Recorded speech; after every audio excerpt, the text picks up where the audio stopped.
លោកគ្រូភាសាថ្នាំផ្នែកខាងខ្ញុំទៅមិនដែរលោកគ្រូដូចអស់ហើយនៅឯក្មួយនៅឯព្រោះលោកគ្រូថតលេបយឺតជាងក្មួយថ្ងៃក្មួយឲ្យហ្នឹងដូចជា3ថ្ងៃមិនដឹងឯណាហ្នឹងឥឡូវចាំគ្រូលេបអស់សិនចាំថតឲ្យមើលមួយណាចាំមើលបើជាក្នុងថ្ងៃគីអីអស់ហើយអាទិត្យចានគីហ្នឹងអស់ហើយចាំគ្រូថតក្មួយឲ្យមើលអរគុណចាលោកគ្រូអរគុណច្រើនលោកគ្រូជំរាបសួរសួស្តីលោកគ្រូរូបហ្នឹងរូបខ្ញុំលោកគ្រូហ្នឹងហើយលោកគ្រូពងគ្រប់ត្រក្មួយហ្នឹងណាផ្នែកលោកគ្រូនៅថ្ងៃនេះទៀតថ្ងៃស្អែកទៀតបានលើបគ្រប់តែឥឡូវវាថ្លាជាងមុនប្រហែលជា20% 30%ដែរ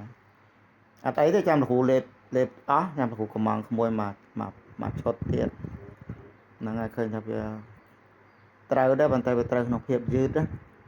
អត់អីទេគ្រូទទួលយកបានហើយនិយាយចាំឲ្យលោកគ្រូជាសិនបានគាត់កំងអរគុណចាសូមគោរពអរគុណដល់លោកគ្រូដែលបានគ្រប់ត្រ